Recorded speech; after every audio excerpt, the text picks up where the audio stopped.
Sometimes the smallest knock at the door leads to the greatest turning point in a person's life. She had a name that opened every door he had calloused, hands that fixed the ones falling off their hinges. When a poor mechanic showed up at an old estate to fix a basement leak, he thought it was just another routine job. But what he found waiting behind that grand wooden door was something far more human, far more fragile, and far more unforgettable. This is not just a story about a house or a pipe or even a past. It's a story about timing, about second chances, and about what happens when two very different lives quietly collide and decide not to walk away.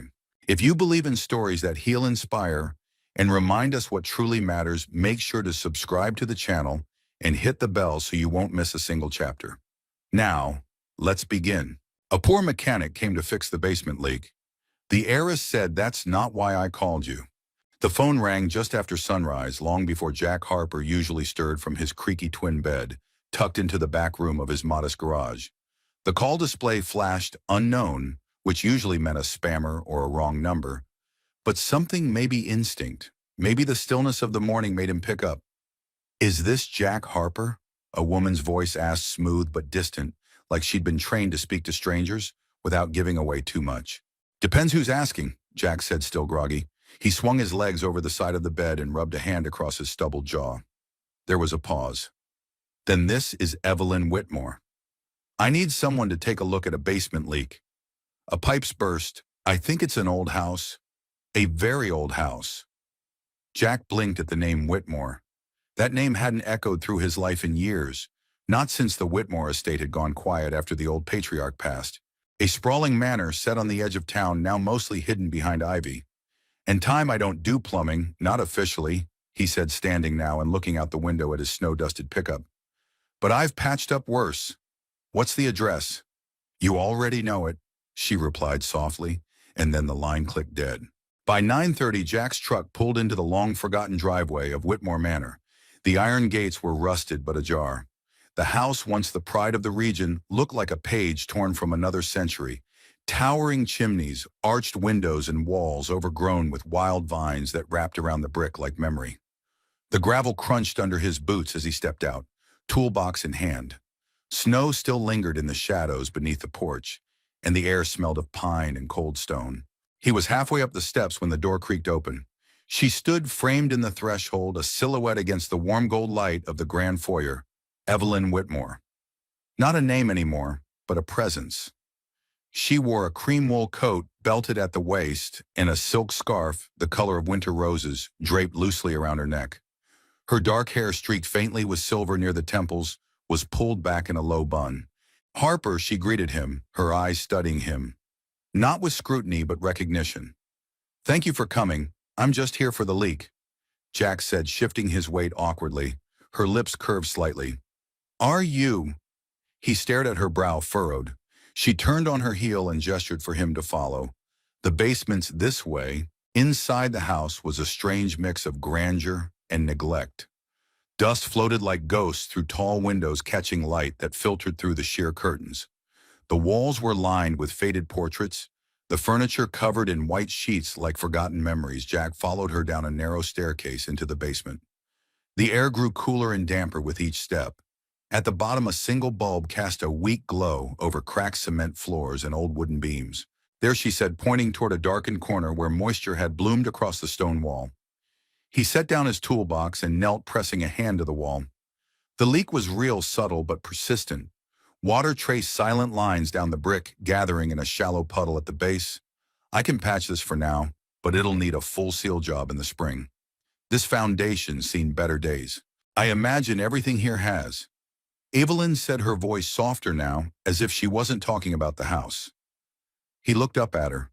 She was staring not at the wall but at him, studying the curve of his shoulders, the wear on his boots, the quiet in his eyes. "I remember you," she said suddenly. "You were 17. You used to work summers for my grandfather, in the carriage house. You fixed a broken lawn tractor and helped my mother carrying groceries."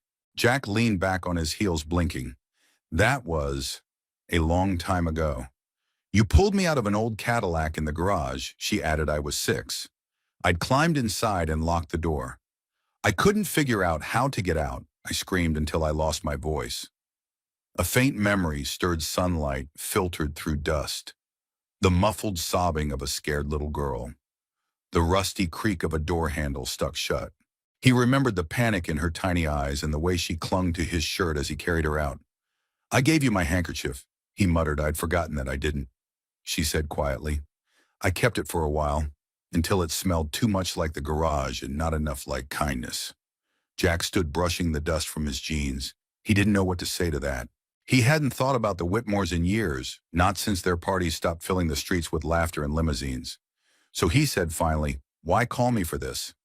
Evelyn's gaze met his steady and clear, because the house needed someone who wouldn't just fix the leak and leave someone who would remember what it once was. Someone real. Jack shifted uncomfortably, unsure if he felt flattered or tricked. "I don't do sentimentality," he said. "I'm a mechanic, not a time traveler. And I'm not looking for a contractor," she replied. "I'm just looking." They stood in silence for a moment, surrounded by crumbling mortar and echoing memories. Then Jack exhaled through his nose, picked up his wrench and said, "Well, let's start with the leak." The morning light was changing by the time Jack Harper stepped back out of the basement, his hands damp from the stone wall, and his thoughts muddied by a memory he hadn't planned on resurrecting. Upstairs, the manor exhaled stillness. No hum of appliances, no ticking clock, just the quiet creak of old floorboards and the long shadows cast by tall windows. He paused at the threshold of the foyer, wiping his palms on a rag.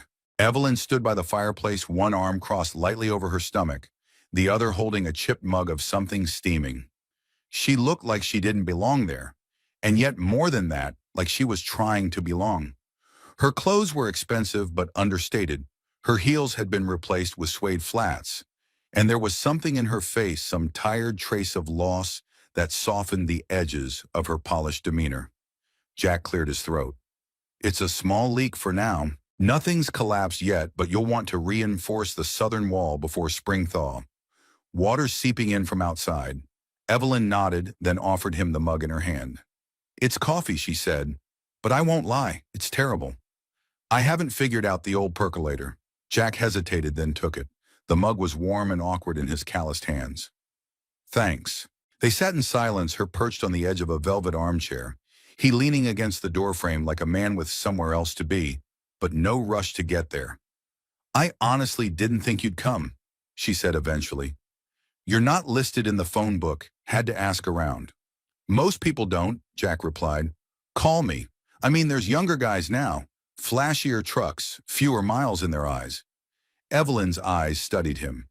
"You have something they don't." Jack glanced up, skeptical. "You stayed," she said simply. He didn't answer. The coffee was lukewarm and bitter. He took another sip anyway. Outside the manor, a wind had picked up bare branches scratched against the windows, like they remembered a different season. Evelyn stood and walked toward one of them, brushing aside a lace curtain to look out over the sprawling lawn. "I used to sit in that window as a girl," she murmured. "Back when the gardens were kept and the fountains ran in summer, I'd imagine horses galloping across the hills or my mother waiting by the gate with a picnic." Jack followed her gaze. The gardens now were a tangle of dead vines and cracked stone. Beauty forgotten but not erased. "What happened?" he asked, not rudely. Just honestly. Evelyn kept her back to him. "Time happened. Money. My parents divorced quietly but bitterly. Father went to Europe. Mother drank herself into nostalgia. I went to boarding school, then college, then Manhattan." Jack's voice was quiet. "You didn't come back." "Not until the funeral," she said. "Then not again, until now." She turned to face him. Her eyes were dark, thoughtful. "I thought I was done with this place. I thought it had nothing left to give me. But lately, I've been thinking, maybe it's not about what this place can give. Maybe it's about what I never gave it." Jack didn't speak right away. There was something about the way she stood, elegant but weary, that made him hesitate to intrude on her vulnerability. So he said instead, "You came back to fix what's broken." Evelyn gave a soft, almost bitter laugh. "You're the only thing I've fixed so far." He raised an eyebrow. "The pipe," she clarified, smiling faintly. "I mean the pipe." He chuckled, shaking his head. She led him toward the rear hallway, past an arched doorway that once led to the ballroom. The parquet floors creaked underfoot, and the wallpaper was peeling like a memory someone had tried to paint over.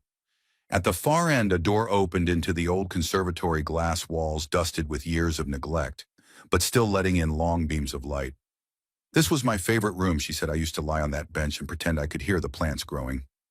Jack looked around. Ferns had long since withered. Pots were cracked. A single vine had grown wild, reaching toward the ceiling. Clinging to the light, I came back. Evelyn continued, "Not for the house, but for the silence. For something that doesn't scream or sell or pretend to know me better than I know myself." Jack met her eyes. "That's a rare thing to find." "Especially in New York," she said. "Especially in people," he replied. For a moment there was only quiet. Then Evelyn reached into her coat pocket and pulled out a small object wrapped in white cloth. She handed it to him gently. Jack unwrapped it, a piece of soft cotton worn thin over the years, creased, faintly stained but intact. He recognized it immediately. "My handkerchief," he said, disbelieving. "I found it in a box of my mother's things," Evelyn said softly. "It was the only thing I kept when I left this house. I didn't even realize I'd packed it." Jack stared down at it, then looked back up. "I don't remember giving it to you. I cried so hard that day," she said.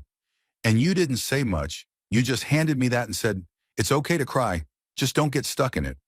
I don't think I ever thanked you." Jack's voice was low. "I was 17. I didn't know what the hell I was doing. But you showed up." She said, "That's more than most people ever did." He looked down at the cloth again, folding it gently back into the white wrapping. "You didn't have to call me for this," he said finally. "No," she agreed, "I didn't." He raised an eyebrow. "I called you," Evelyn said, "because I needed someone who remembered me before I forgot myself." Jack didn't know what to say to that. He didn't have the tools to fix a heart that had spent years in exile, but he knew how to hold space for things that were breaking. He'd done it with engines, with houses, with people who'd walked away from everything and needed someone to say, "It's not beyond repair." He looked around the room once more at the broken windows, the light filtering through dust, the ghost of something tender and unfinished. Then he said quietly, "I'll bring better tools tomorrow." Jack returned the next morning before the frost had lifted from the porch steps. His breath fogged in the air as he climbed from the cab of his truck, toolbox in one hand, thermos of strong coffee in the other. The house stood just as still as before, like time had wrapped itself in wool and settled there for the winter. The same brittle ivy clung to the stone, like a secret no one dared disturb. He tapped gently on the front door with the back of his knuckle. No one answered. He waited, listening to the wind shift through the trees, the soft hush of snow melting into the gutters. Then the door creaked open. Evelyn stood barefoot on the tile, wrapped in a gray cardigan over her silk nightdress. Her hair was loose this time, falling softly over one shoulder like a quiet confession. "You're early," she said, blinking, sleep from her eyes. "You're barefoot," he replied without missing a beat. She smiled faintly. "I forgot how cold this house gets in the morning." Jack stepped inside, shutting the door behind him. "I brought coffee." She led him into the kitchen where yesterday's sun had given way to a gentler gray light. The counters were cluttered with half-unpacked boxes, china wrapped in newspaper, old glass jars, a bundle of tarnished silverware tied with blue ribbon. The stove looked like it hadn't been used in years, but a kettle sat on it as if it might remember how. "I've been trying to find the past in cardboard," she said, gesturing toward the chaos. "Turns out the past smells a lot like mothballs and dust." Jack poured her a cup from the thermos. "Sometimes the past isn't in the things we kept. It's in what we didn't know we were missing." Evelyn took the cup fingers, brushing his for the briefest second. "Like that handkerchief," he nodded. "That was real cotton, you know. Not like the stuff they make now. I only had two. I gave you the clean one." She laughed softly, and the sound filled the kitchen like warm light. "I remember it smelled like soap and motor oil. I thought it was the best thing I'd ever touched." Jack leaned against the counter. "You were just a kid, scared out of your mind, I was." She agreed. "And you were this quiet boy who never spoke unless someone needed something fixed. I watched you from the upstairs window sometimes. You always moved like the world was fragile, and you didn't want to break it." Jack looked away, unsure what to say to that. "Do you ever wonder," Evelyn continued, "how some people become a part of us without meaning to?" He met her gaze. "Sometimes I think the people who leave the softest mark are the ones who don't even realize they've touched us." They stood in that gentle hush, the space between them, thick with things unspoken, but not unfamiliar. Later that morning, Jack worked in the basement, carefully scraping away damaged sealant from the old stone wall. Evelyn sat a few feet away on an overturned crate, bundled in a wool coat and holding a flashlight. "I could help, you know," she offered. "You are helping," he said without looking up. "You're holding the light." She tilted the beam toward his hands. "You're good at this. Not just the work?" "The silence, too," Jack chuckled. "Silence is easier than most conversations, but not this one," she said quietly. He paused, looked at her. "Why now?" he asked. "You've had years to come back. Why this house, this winter, this broken wall?" She hesitated, then answered honestly. "Because I was starting to forget who I was before I became someone else. And you're the last person I remember from that version of me." Jack sat back on his heels. "I'm no anchor." "Evelyn." "No," she said. "You're something rarer. You're a witness." That word hung in the air like breath in cold weather, visible, fleeting, true. "I think we all want someone to remember us," she added. "Not the polished parts. The parts that cracked first." Jack returned to the wall, quietly smoothing fresh sealant into the crevices. "It's easier to fix a wall than a person, but both take time," she said. "And patience. And someone who doesn't walk away when the damage shows." He didn't answer, but his hands never stopped moving. By mid-afternoon, they moved to the conservatory. Jack wanted to inspect the floorboards beneath the old planter boxes, which had buckled from years of moisture and neglect. Evelyn followed him like a shadow, close enough to feel the weight of his presence, far enough not to intrude. Sunlight streamed through the dust-streaked glass painting, golden lines across the ruined wood. Evelyn stood in one of them, hands in her coat pockets, looking like she belonged in a painting no one had finished. "My father wanted to turn this into a ballroom," she said the view would impress donors. "I wanted a greenhouse. Who won? He died before it happened," she replied, "which means nobody won." Jack tapped the boards with a metal rod, listening to the hollow thud of rot. "I could rip these out." "Replace them?" Evelyn smiled. "Or maybe we let them be. Not every broken thing has to be restored. Some of it just needs to be remembered." Jack gave her a long look. "You sound like someone who's been doing a lot of remembering lately." "I have," she admitted, "and also a lot of forgetting." He nodded slowly. "It's strange, isn't it, how some places trap memories and others set them free." She stepped closer now, just a few feet from him. "This house has done both." Jack glanced toward the tall glass windows, the creeping ivy outside, the faded paint on the doors. "This place is still standing," he said. "So are you." Evelyn smiled at him, but this time it reached her eyes. "And so are you, Jack Harper." They didn't speak much after that. He continued checking boards, pointing out cracks she hadn't noticed. She listened, asked questions, took notes in a small leather journal she hadn't shown him before. It felt comfortable.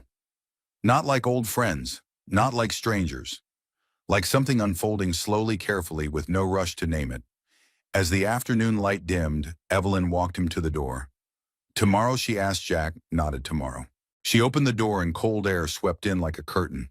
Jack paused on the threshold. "Evelyn, yes, that handkerchief. Keep it." "I already did." The third morning came with low clouds and a steady drizzle, the kind that softened the edges of the world and made everything feel more intimate. Somehow Jack parked under the sweeping branches of a maple tree, its limbs still bare, but full of quiet promise. Rain tapped gently on the windshield as he cut the engine. He reached for the thermos beside him and took a long sip, letting the warmth fill the silence in his chest. There was something about this job, this house, this woman that refused to stay routine. He grabbed his toolbox and stepped into the mist. The Whitmore Manor looked different in the rain, less grand, more human. The ivy shone slick against the stone, and the old brass doorknob turned under his hand with a reluctant groan. Inside, the warmth of the entryway greeted him not from the thermostat, which was unreliable at best, but from the faint scent of cinnamon and orange peel drifting through the halls. "Back again," Evelyn said as he stepped inside. She was dressed in a soft flannel shirt, sleeves rolled to her elbows, with a pencil tucked behind one ear and a notepad in her hand. The kind of outfit that might have looked like a costume on someone else, but on her, it looked like a woman trying to remember what it felt like to live. You started without me, Jack said, nodding toward the pages in her hand. She smiled, just notes, measurements, half memories. You taking over my job, Evelyn arched a brow. I thought you didn't do sentimentality, Mr. Harper, Jack chuckled. I don't. I just don't like being upstaged in my own area of expertise. I promise not to touch your sealant, she said, her voice teasing. But low. Today I just want to look around the old wine cellar. There's a part of the house down there I haven't seen in 20 years. Jack raised an eyebrow. Wine cellar? She nodded. It's through a bricked-up archway.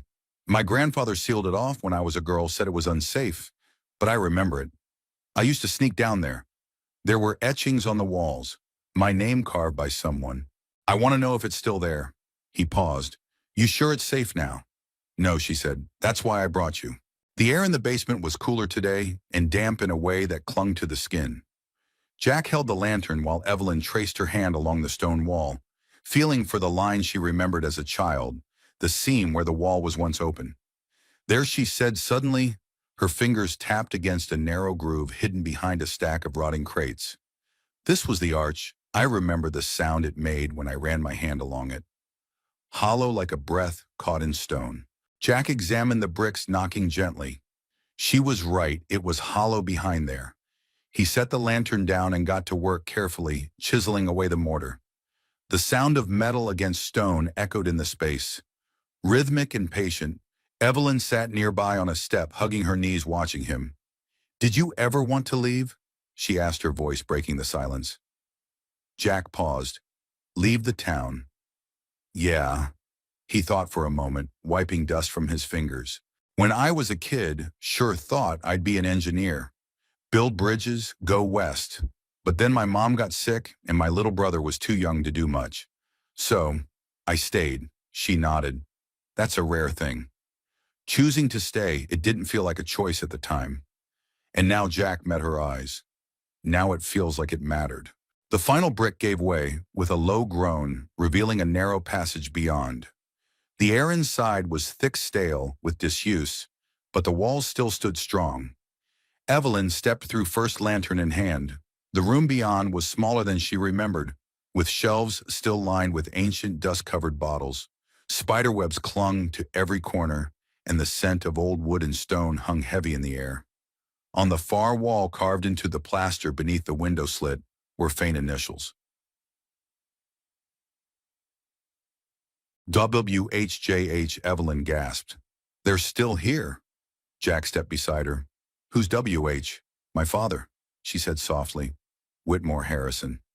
He used to hide down here when my mother would start throwing things. Said this place was cooler than anywhere upstairs. Jack traced a calloused finger across the third set of initials. Jeshuna H, he murmured. This wasn't here before Evelyn turned to him. Jack Harper, he shrugged. I must have carved it back when I worked here. Maybe the same day I found you in that car. She looked at the wall, then at him. Why would you carve your name down here? Jack paused, hand still resting against the stone. I guess I wanted to leave a mark somewhere, even if no one would ever see it. She stared at him, and for a long moment neither of them spoke. Then she stepped closer. You know, I always thought I was the only one hiding in this house. Turns out I wasn't. No, Jack said, voice low. You weren't. They sat on the dusty floor for a while. After that, backs against the wall, knees nearly touching, Evelyn wrapped her arms around herself as if she could fold memory into her bones. My parents weren't unkind, she said quietly. They were just too loud in the wrong ways. Always performing, always worrying about appearances. No one ever sat still long enough to ask if I was okay. Jack nodded, eyes fixed on a crack in the far wall. I know that kind of house. Evelyn looked over. Did you ever get asked once or twice, he said. But mostly I just learned to stop waiting for the question. She leaned her head against the wall. Sometimes I think I've spent my whole adult life trying to answer a question. No one ever asked. Jack turned toward her. And sometimes, he said, we're just looking for someone who notices we're still trying. Their eyes met again. This time neither looked away. By the time they climbed back upstairs, the drizzle had stopped, leaving the world silver and soft. Light spilled through the conservatory windows like a promise. Evelyn turned to Jack as he packed up his tools. Thank you for today, she said. He nodded. You gonna carve anything new down there? She smiled that quiet smile he was beginning to recognize. Maybe, but this time I'll leave space beside it. Jack looked at her. Really looked. And for a moment it felt like they weren't standing in an old house or sifting through the past, but building something neither of them had expected. Tomorrow, she asked, almost hopeful. Yeah, Jack said, pausing at the door. Tomorrow. By the end of the week, their rhythm had become something almost sacred. Jack would arrive with his thermos and toolbox, each morning just past 8. Evelyn would greet him sometimes with a flannel thrown hastily over a nightgown, other times already dressed in soft sweaters and wool slacks, notebook in hand like she was preparing for a lecture. Only she would hear. They worked side by side, no contract, no timeline, no promises. Just two people carefully peeling back layers of a house, and in ways neither could admit out loud of themselves. That Friday the sun came out for the first time in days. It lit the windows of the conservatory with a golden sheen, casting stripes of warmth across the floorboards Jack had just begun to replace. I forgot what this room looked like with real light, Evelyn said, setting down a tray with two mismatched plates, grilled cheese sandwiches halved carefully, and a bowl of apple slices dusted with cinnamon. Jack looked up from his crouch near the window. Didn't take you for the domestic type. I'm not, she admitted, but I can burn a sandwich with heart.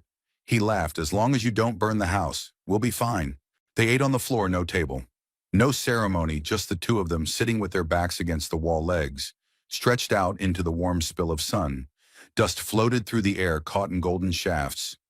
For a while there was only the crunch of toast, the occasional clink of a mug, and the hum of an old house beginning to breathe again. Evelyn broke the silence first. Did you ever fall in love? Jack paused mid-chew. You're not one for small talk, are you? I figure we've shared basements and childhood traumas. Might as well talk about love. He set his sandwich down, brushed the crumbs from his fingers. Yeah, once. Her name was Claire. We were engaged for about 6 months. Evelyn looked at him, but didn't speak. She left when my mom's illness got worse. He continued, said she wasn't built for that kind of life. Said I stopped looking at her like she was the future. That must have hurt. It did, but I couldn't blame her. She didn't sign up to be a caregiver. I barely signed up for it myself. Evelyn's voice dropped to a whisper. But you stayed. He shrugged. Someone had to. For a long moment, the only sound was the chirp of birds outside, returning cautiously with the sunlight. What about you, he asked.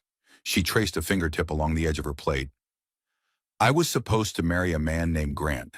Investment banker, polished, well-spoken. My parents adored him. But I didn't. Jack gave a soft grunt of understanding. He liked the idea of me, she said, but not the reality. The quiet, the questions, the parts I didn't decorate. Jack looked at her thoughtfully. Sounds like you dodged a bullet, I suppose, she said, half smiling. But sometimes I wonder if I'm just hard to love. He didn't respond right away. Then he said quietly, no one is hard to love, just easy to misunderstand. Evelyn blinked, and for a moment her expression flickered somewhere between gratitude and the ache of recognition. That she said is probably the kindest thing anyone said to me in 10 years. That afternoon they worked on stripping the wallpaper in the parlor. Beneath the layers, the original plaster was surprisingly intact. Marbled with time but still strong. As Jack peeled away a wide section, Evelyn stood behind him, arms folded, studying the exposed wall. My mother used to throw parties in here, she said. Black tie string quartet past hors d'oeuvres.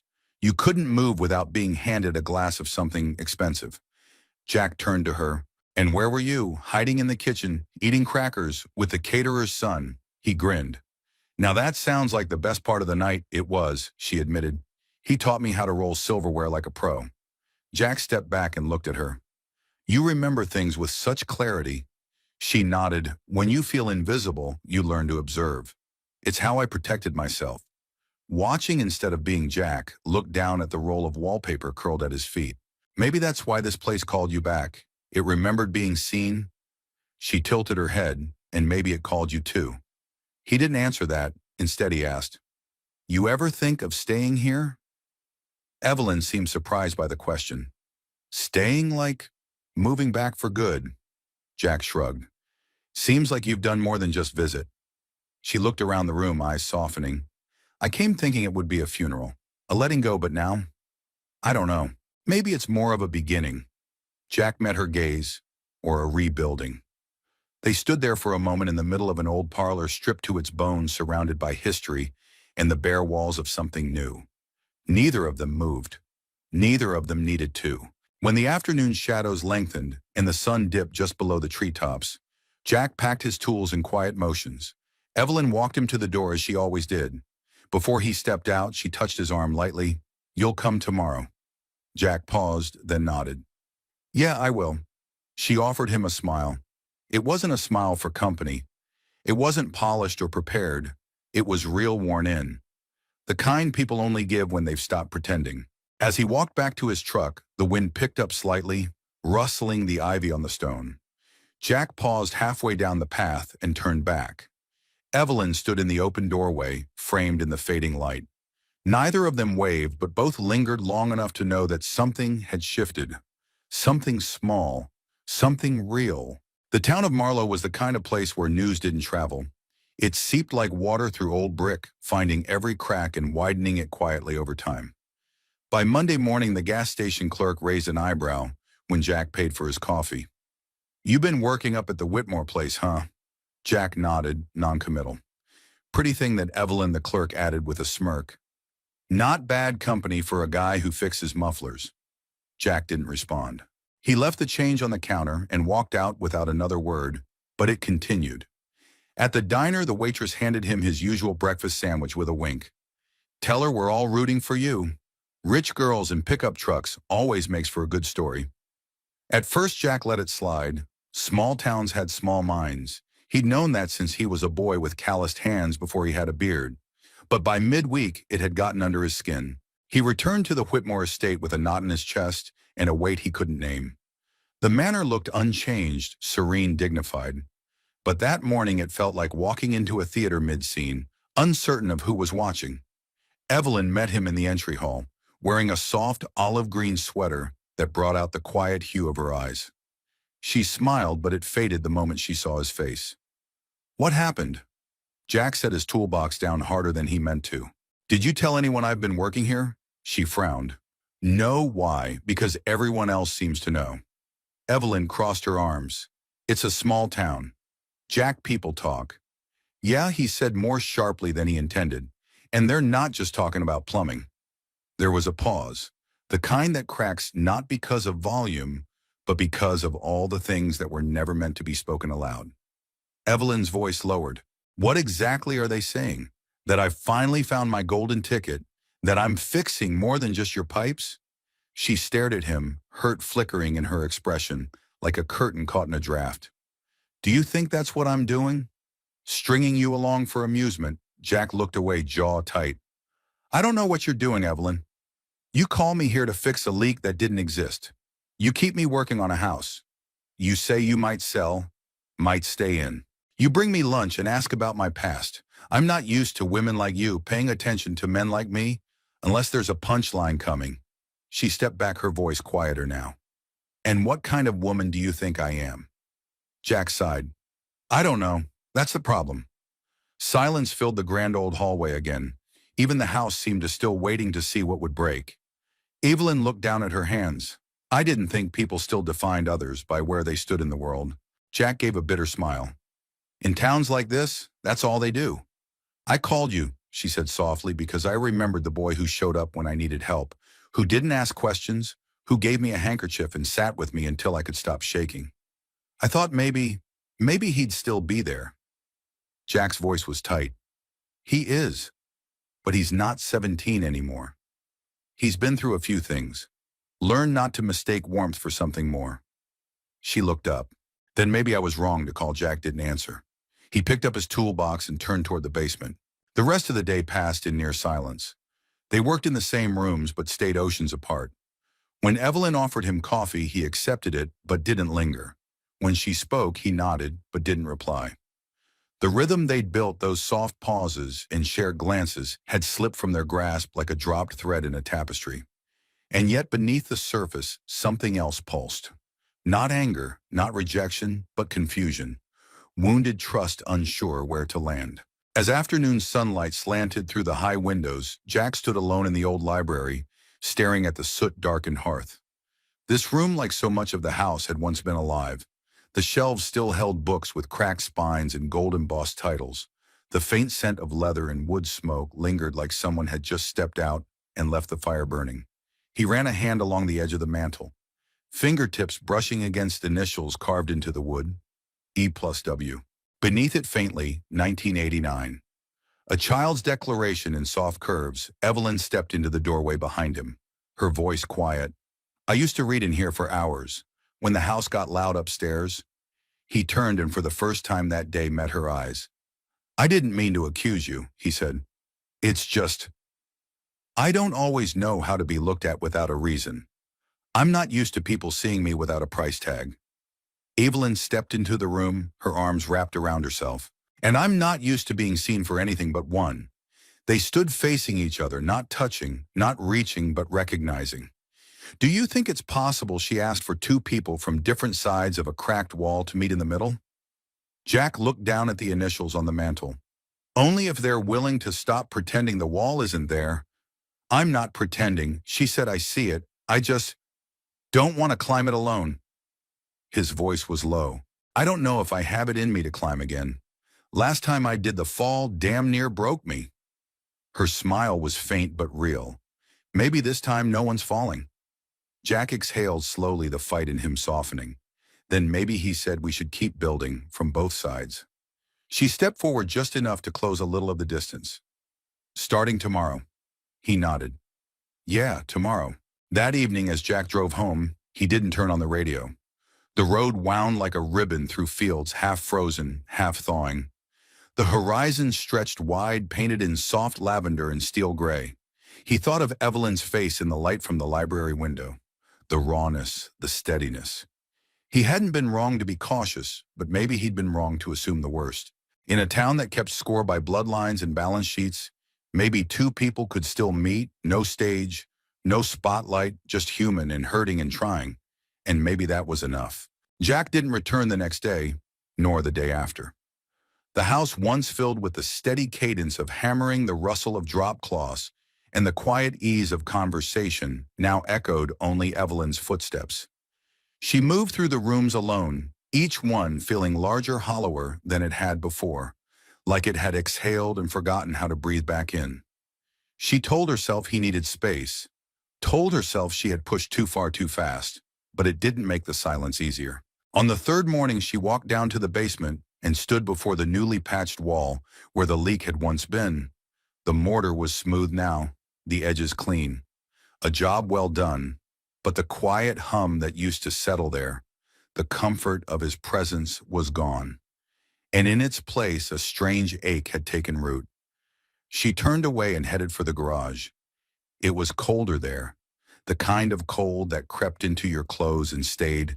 Dust hung in the beams of light, streaming through the small windows, catching on old tools and rusted hinges. Evelyn pulled a heavy tarp off a forgotten shelf and found to her surprise a small wooden box tucked beneath it, unlabeled, unassuming. Inside, a stack of faded photographs, an old maintenance log with Jack's father's name scrawled in the margins, and a tarnished Whitmore keychain she vaguely remembered from childhood. Her breath caught when she pulled out the last item, a Polaroid curled at the edges. Two boys, one of them clearly Jack younger. His smile unguarded, standing beside an older man, with grease on his hands and a proud look in his eyes. Behind them, the very garage where she now stood. Her thumb brushed over the image. You've been here longer than I have. She thought this was your home first. Across town, Jack stood behind the counter of his garage, staring at a carburetor he'd rebuilt twice now. Not because it needed fixing, but because it gave his hands something to do. The bell above the front door jingled, and he didn't even look up. Just a minute, he called out. You said that 10 years ago, came a familiar voice. Jack's head jerked up. Leaning in the doorway was Matt, his younger brother, all long limbs and a flannel too clean to belong to anyone in this garage. He wore the kind of confidence Jack had never fully grown into, probably because Matt had left town, become someone else, while Jack had stayed and kept the lights on. Jack wiped his hands on a rag. "You're early, I was hungry," Matt said. "Figured if I came now you'd buy lunch. Least you can do after I drove 4 hours." Jack gave a reluctant smile. "Still dramatic. Still stubborn," Matt shot back, grinning. They sat in the tiny break room with 2 sandwiches between them, half lukewarm coffee and years of brotherhood folded into the easy pauses between words. So Matt said between bites, "You gonna tell me why you look like you've lost something?" "You never had."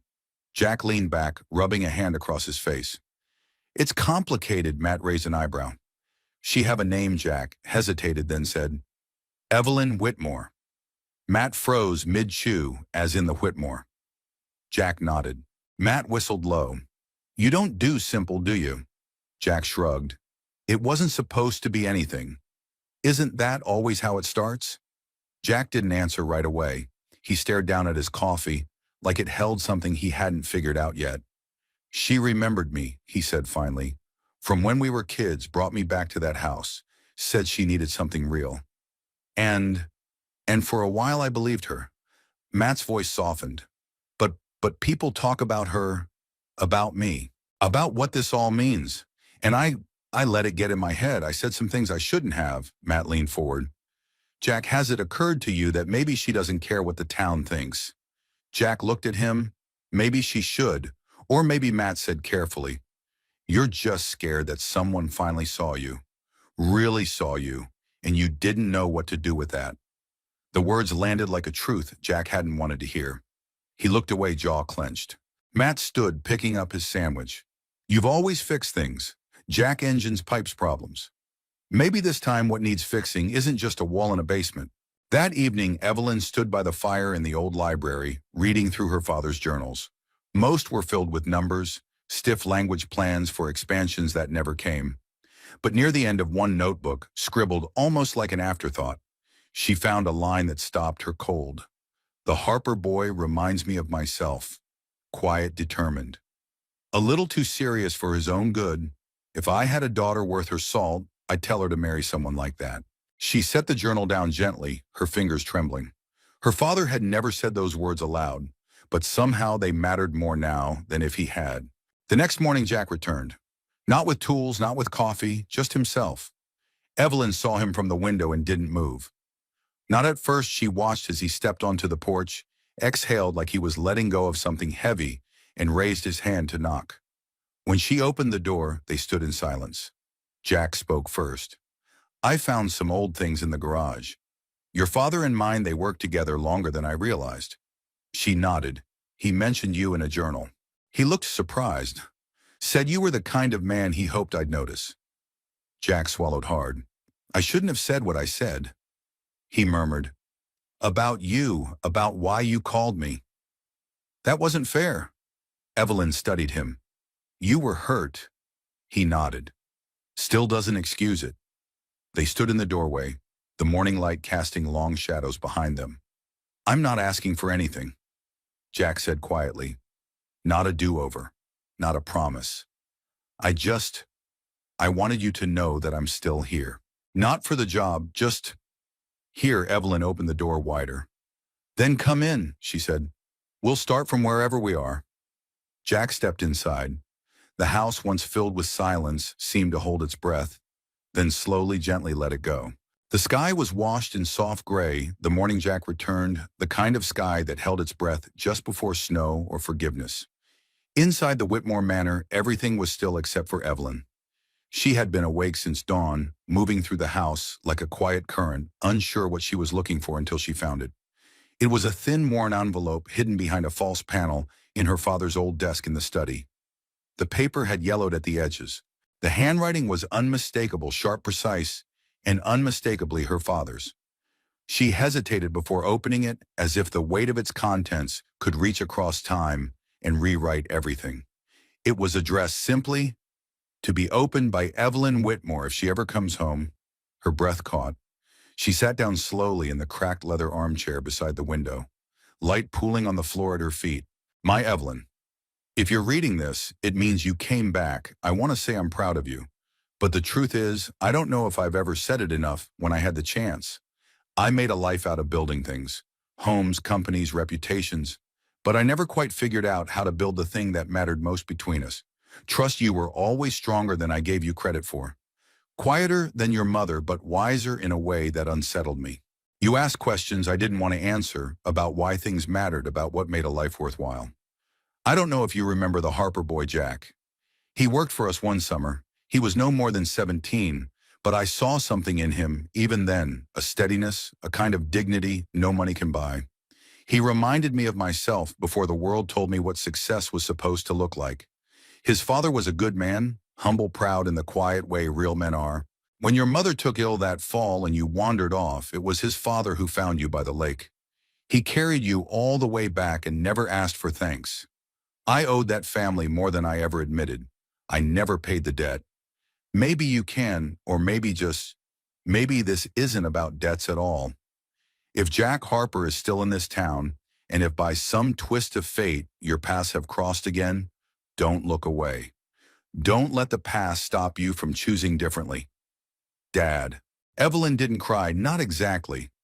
The tears didn't fall like they had when she buried her mother or when Grant walked out the door with his suitcase and perfect suits. This was different, the kind of ache that sits behind your ribs and softens you, even as it breaks something open. She folded the letter carefully, tucked it into the front pocket of her sweater, and went to find Jack. He was in the conservatory, kneeling beside a pile of tools he'd unpacked without a word. He glanced up when she entered but didn't speak. There was no need. Evelyn walked over, knelt beside him, and handed him the letter. His brow furrowed as he opened it. She watched his eyes move line by line, his expression unreadable but intent. When he finished, he sat back on his heels, the letter resting loosely in his hands. "He never said a word to me," Jack murmured. "Not once. I thought your father didn't even know I existed." "He knew," Evelyn said softly. "He just didn't know how to say it out loud."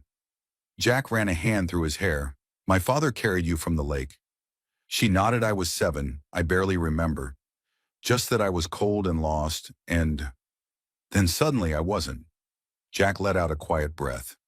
"He died before I ever asked him about any of it. I thought I knew everything there was to know about him. Turns out he had his own stories." "They all do," Evelyn said. "Parents. They carry their regrets in places they think will never look." Jack looked at her, then really looked. "You're not your parents, Evelyn." "No," she said, "but I've been afraid of becoming them for a long time." He reached out gently, brushing a speck of dust from her cheek with the back of his knuckle. "You're not." They worked together for the next hour, mostly in silence, but the air between them had changed. It was no longer weighed down by the fear of saying the wrong thing. Instead, it held the quiet comfort of shared understanding. Not perfect, but real. Jack fixed the last of the cracked panes in the conservatory. Evelyn swept the broken glass into a rusted dustpan and threw it away without ceremony. Afterward, they sat on the old bench beneath the tall windows, the winter light casting long golden slants across the floor. Evelyn pulled the letter back from her pocket and ran her thumb along the folded crease. "He said I could choose differently," she said quietly. Jack didn't respond right away. "Then do you want to?" She turned to him. "What if I do? But I don't know how yet." Jack smiled gently. "Then we start small." She blinked. Like maybe he said, "You come by my shop next week. Help me organize some shelves." She tilted her head. "You want me to alphabetize spark plugs?" "No," he said deadpan, "but I want to see you in my world for a change.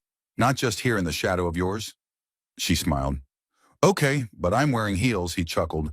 "Then I'm buying knee pads." The sun was sinking low when Jack packed up to leave. At the door, he hesitated. "I don't know what this is," he said, "or where it's going. But I know it doesn't feel like a job anymore." Evelyn nodded, heart steady. It never was. They stood in that quiet moment where decisions become memories. Then Jack leaned forward and kissed her forehead. Not with urgency, not as a promise, but as a beginning. "I'll see you tomorrow," he said. Evelyn nodded, her voice barely above a whisper. Tomorrow. Outside, the sky was painted with soft streaks of lavender and rose. Inside, Evelyn stood in the doorway, with her hand over her heart, the folded letter still warm in her pocket, and the weight of generations slowly lifting from her shoulders. She didn't know exactly what the future would bring, but for the first time in years, she wasn't afraid to find out. The dining room hadn't been used in years. Its long walnut table sat beneath a tarnished chandelier, the crystals still catching light but dulled with time. The wallpaper, once gold with silver detailing, had faded into muted ochres and soft grays, like the memory of a celebration that no one quite recalled. But tonight Evelyn lit candles anyway. She moved quietly through the room, brushing dust from the backs of the chairs, placing simple white dishes on woven placemats. No crystal, no sterling, silver, just what she'd found in a half-open box in the pantry. A meal not meant to impress, but to honor something that had taken root without either of them meaning to. She checked the pot roast in the oven one last time. Her mother's recipe, though she'd never once seen her cook it. Evelyn had spent the afternoon with a cookbook propped open on the counter, her sleeves rolled up and forehead streaked with flour, laughing to herself when the carrots fell in too early, or the onions refused to brown. But the house smelled good now, like thyme and rosemary and warm bread. And when Jack knocked at 7 sharp, the scent greeted him before she even opened the door. He stood on the threshold clean-shaven and wearing a dark button-up shirt tucked neatly into his worn jeans.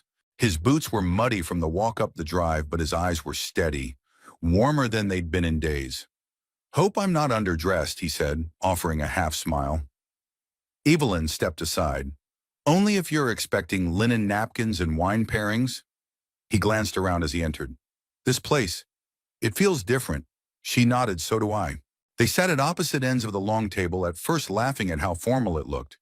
"This was the table where my parents hosted senators and CEOs." Evelyn said, slicing a piece of bread. "They'd spend more time posturing than eating."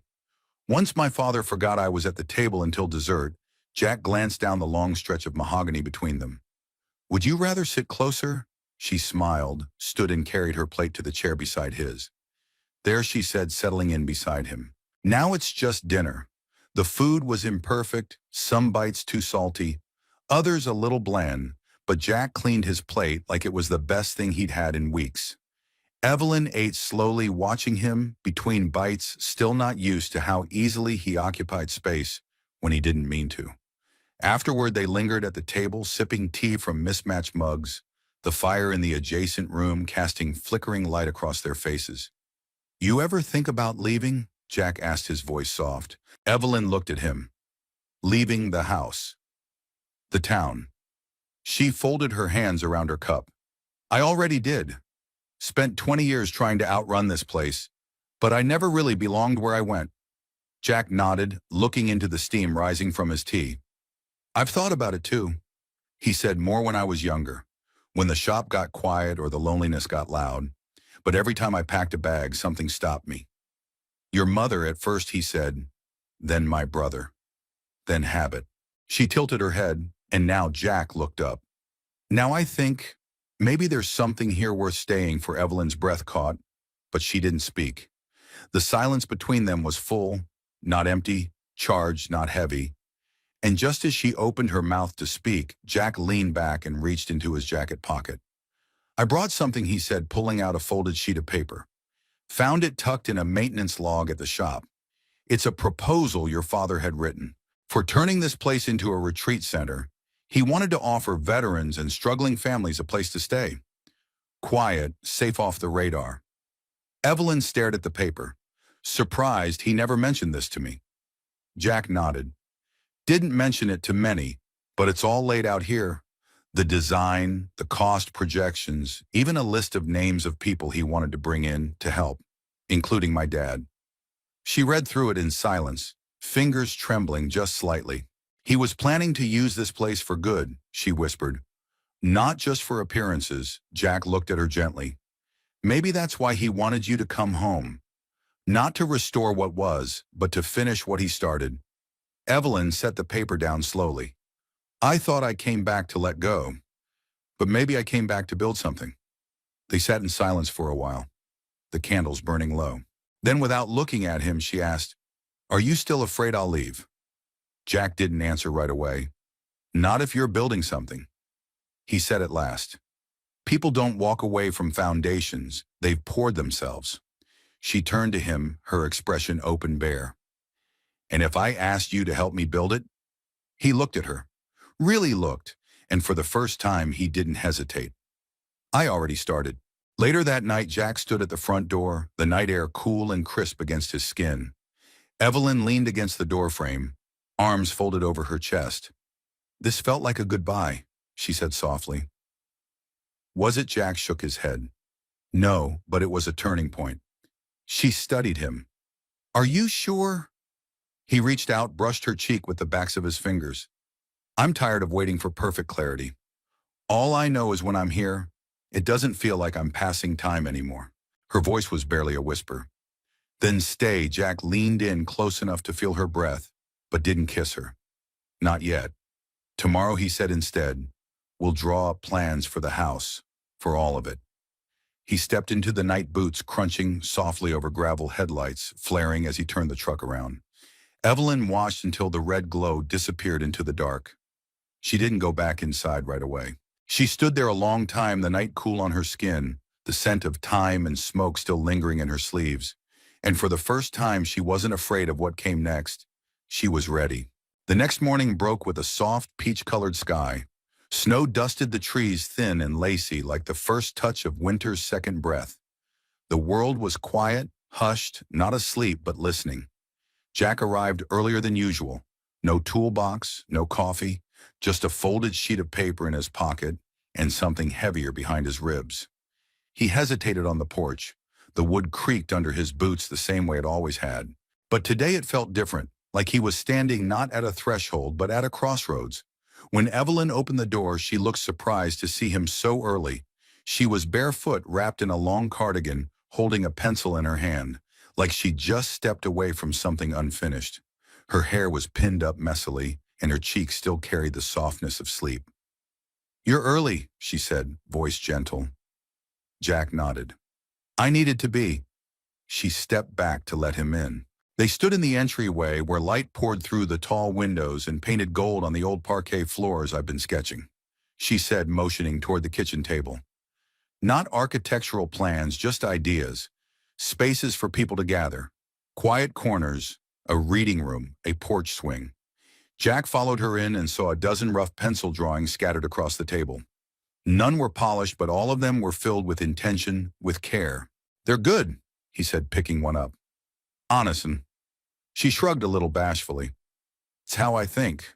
Not in numbers or blueprints, just feeling my way forward.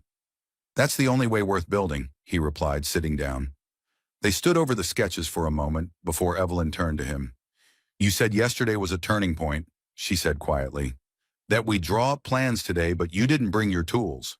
Jack reached into his jacket pocket and pulled out a single sheet of paper, handwritten, folded cleanly down the middle. I brought this instead. He handed it to her. Evelyn unfolded the page and read, It wasn't a blueprint. It wasn't a proposal. It was a letter. I never learned how to write things that matter, but I know how to fix what breaks, and I know when something is worth staying for. You've reminded me what it feels like to be known, not for what I can repair or how I show up in emergencies, but for who I am in the quiet when the job is done. I don't want to walk through this house only as a guest. I don't want to be someone who shows up just to tighten bolts. I want to help you build what comes next, not just walls and windows, a life, but only if you want that too. Jack, she read it once. Then again, her fingers trembled slightly, and when she looked up, there were tears in her eyes, but not from sadness. From clarity. I do, she whispered. Jack didn't move. I want that, she continued. I want something that doesn't have to glitter or impress. Just something true. Something I don't have to perform into existence. Jack stepped closer. And if I don't have it all figured out yet, I don't want perfect, he said. I want honest. There was a beat. Then Evelyn asked, her voice barely audible. Why did you really come today? Jack hesitated, then said, because I had one question I needed to ask. Her eyes searched his. I thought maybe you needed something fixed again, she said, trying to smile. I do, he said, but not in the basement. He pulled a small object from his back pocket, nothing flashy, just a single key. Attached to it was the tarnished Whitmore keychain he'd found in the garage, now cleaned and polished, the initials, WH gleaming faintly. This place was your family's, he said, but your father wanted it to belong to something more. She nodded slowly. I don't need to own it, he continued. I just want to be part of it. With you, Evelyn's breath caught. Jack held the key between them. Will you let me stay? She took it carefully, reverently, like it was something far more precious than property or promise. And then softly, you never had to ask. They walked the property that afternoon, boots crunching through light snow breath visible in the crisp air. Jack pointed out rotted wood along the veranda. Evelyn imagined flower beds and a low stone wall where the wild grass met the orchard. They talked about silly things too, what color the shutters should be, whether the swing should face the lake or the sunrise, whether to keep the old iron bell above the door. By the time they returned to the porch, the sky had deepened to lavender. Evelyn paused on the top step. Can I show you something? Jack nodded.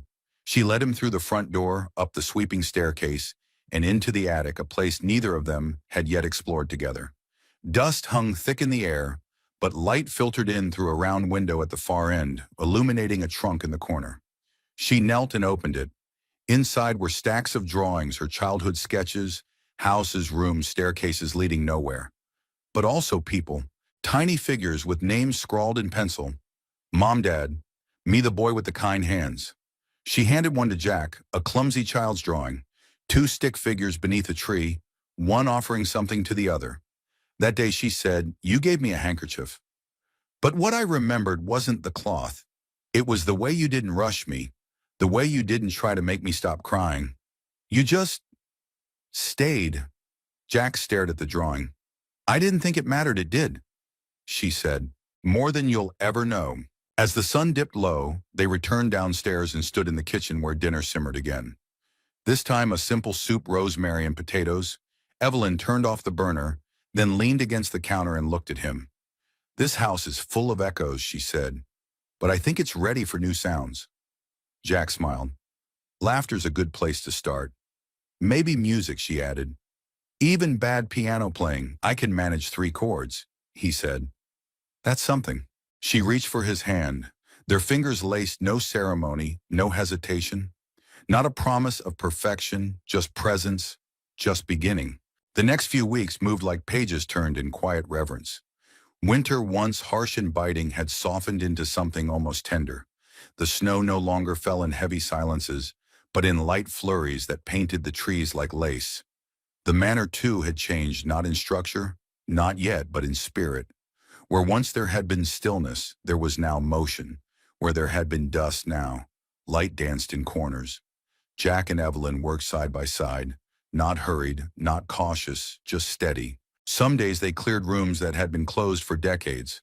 Other days they simply made tea and talked in the kitchen, while the wind pressed gently against the windows.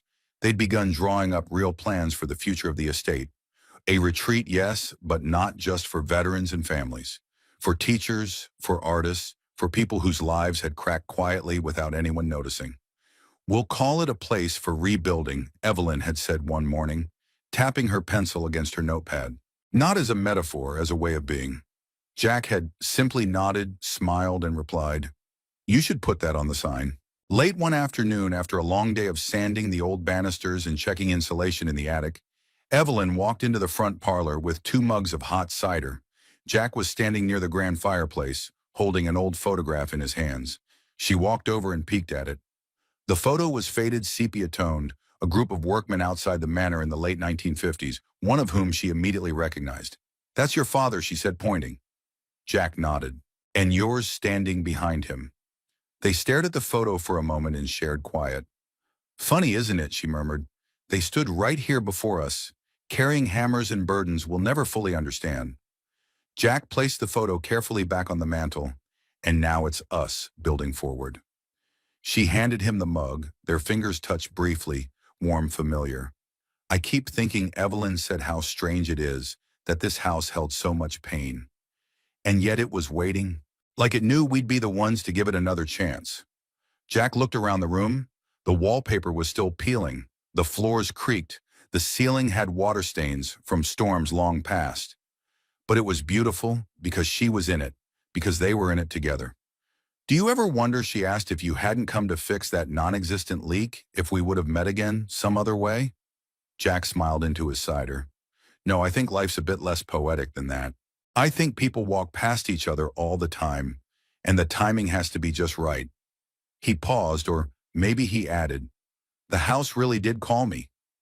Evelyn laughed, and the sound filled the room like a song returning to a place that had long forgotten music. The next morning, Jack arrived just after dawn, this time not in work clothes. He wore a dark coat, clean jeans, and a button-up shirt she hadn't seen before, one that still held the sharp crease of something kept in the back of a closet, waiting for a day that might matter. Evelyn was standing in the foyer, barefoot, brushing her hair back as she opened the door. She blinked at him, surprised. "You're not here to work." "Not today," he said. He held up a brown paper bag and a thermos. "Breakfast, and thought you might like to eat it on the porch." She smiled. "Let me grab a sweater." They sat together on the wide front steps, eating buttered toast wrapped in cloth napkins and sipping cinnamon coffee while the sky turned from gold to blue. The trees were dusted in white, but the sun had begun to melt the frost at the tips.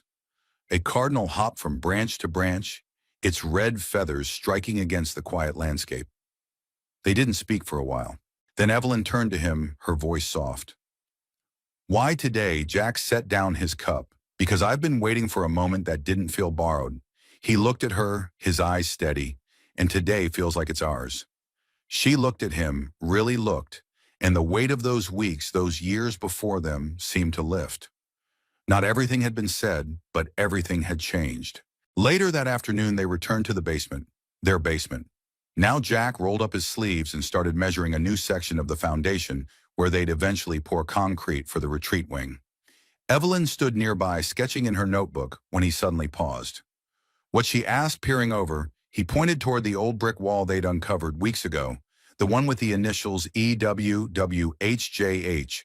Only now something new was etched beside them. A fresh set of letters, TBD. Evelyn raised an eyebrow. "To be determined," Jack grinned. "Well, I figured we'd leave some space." She walked over and traced the new letters with her fingertip, her expression softening. "I like that," she said. "Like we're not done yet." He stood behind her, wrapping his arms gently around her waist, resting his chin on her shoulder. "We're not," he whispered. "Not even close." That night the manor glowed, not with chandeliers or crystal light fixtures, but with small lamps, candles on windowsills, and laughter echoing from the kitchen, where Evelyn burned a second batch of cornbread and Jack offered to fix the smoke alarm she'd dismantled just temporarily. They sat cross-legged on the kitchen floor, a bowl of popcorn between them, the sound of an old vinyl crackling from the other room. Neither one spoke for a while. They didn't need to. The house was no longer silent. It had found its voice again, and so had they. Spring arrived slowly in Marlowe, like someone waking from a long healing sleep. The last of the frost slipped quietly from the fields, and daffodils began poking up near the old fence line behind the Whitmore estate. Birds returned in small tentative flocks, and for the first time in years, the manor didn't feel like a relic. It felt like a home. Evelyn stood at the top of the basement steps, sleeves rolled, hair braided, wearing a faded t-shirt that read, "Property of no one, a gift from Jack, half joke, half truth." Her boots were muddy and her hands were already speckled with paint. Jack was below, kneeling on the concrete using a crowbar to carefully pry up one of the damaged floor panels near the far wall. "You're about to hit the nail bed," Evelyn called down, watching him with a smile. "Thanks, Foreman," he replied without looking up. "When this project wins an award, I'll make sure your name is spelled right." She laughed, then climbed down the light from the newly installed basement windows, falling in warm shafts across the floor. The room no longer felt damp or forgotten. They'd torn out old insulation, patched cracked stone, painted the beams a soft white. In one corner, the framing for a future reading nook had gone up. In another, a sketch of a children's art table was taped to the wall. They had named it the Hearth Room, a space for restoration, for stories, for starting again. Jack straightened and wiped sweat from his brow. "That's the last of the old boards. We'll start laying the new flooring next week." Evelyn nodded. "And once that's done, we open the doors." He looked at her. "Are you ready?" She thought about that for a moment. She'd spent years chasing certainty, titles, approval, clean lines, and pre-approved futures. But now standing in the quiet heart of a house that had nearly collapsed under its own silence, she realized she didn't need certainty. She needed purpose. She needed to belong not to a name or a legacy, but to something real. "I'm ready," she said. Jack smiled and reached for her hand. "Then let's finish it together." A week later, the first gathering at Whitmore House took place. Not a ribbon-cutting ceremony, not a press release, just a community dinner. Word had spread, slowly, intentionally. A few families came from town, some retirees with more stories than teeth. A teacher recovering from cancer, a widower who'd stopped attending church but still baked the best pies. One woman arrived with a duffel bag and a nervous son who clung to her leg. They didn't ask questions, they just opened the door. The long dining table, once a cold monument to wealth and decorum, now held mismatched plates and warm casseroles.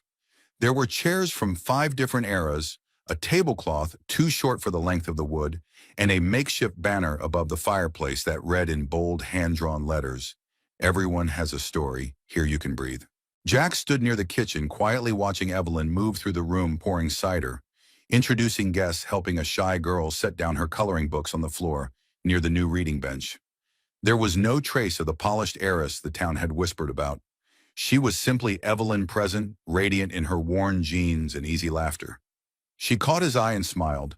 He crossed the room toward her. "You know," he said, nodding toward the crowd, "this might be the first time I've seen this house truly alive."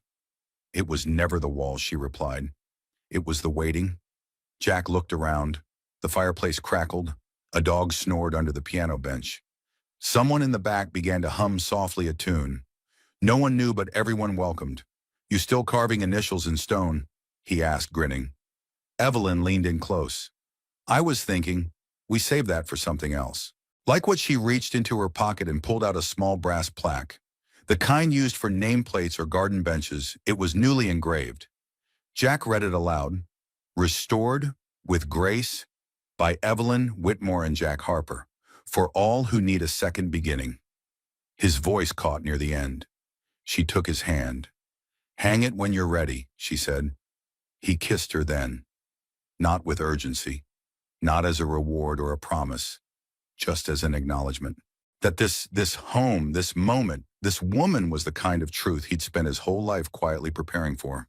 That night, long after the guests had gone and the dishes had been washed, they sat together on the back steps facing the orchard. The stars were bright above them, but not showy. The kind of stars that didn't ask to be noticed, just quietly kept the sky company. Evelyn leaned her head on Jack's shoulder. "You know what I've learned," she whispered. "What's that?" "That healing doesn't come all at once. It's 100 small kindnesses that build a bridge back to yourself." He nodded. "You built this house that way?" "No," she said, "we did." A long pause, then Jack asked quietly, "Do you ever think about what would have happened if you never called me?" She smiled against his sleeve. "I didn't call you for the leak," she whispered. "I called you because I didn't know how else to come home." He looked out into the trees, the wind rustling soft through the leaves. "Well," he said, "I'm glad you did." They sat in silence after that, letting it settle around them, not as something empty, but as something earned. The kind of silence that didn't ache anymore. The kind that felt like peace. And so the house stood, still worn in places, still creaky in the morning, but full of breath and color and stories now. And in its heart, 2 people who once thought they were too broken to begin again, but stayed, built, loved, and opened the doors wide for others to do the same. We'd love to know, where are you listening from today? Whether you're in a quiet town like Marlow or halfway across the world, your presence means more than you know. If this story moved you, made you feel something, or simply brought a moment of peace, please consider subscribing to the channel and turning on notifications. There are many more heartfelt stories waiting to be shared with you. From the bottom of our hearts, thank you for being here. We'll see you in the next story.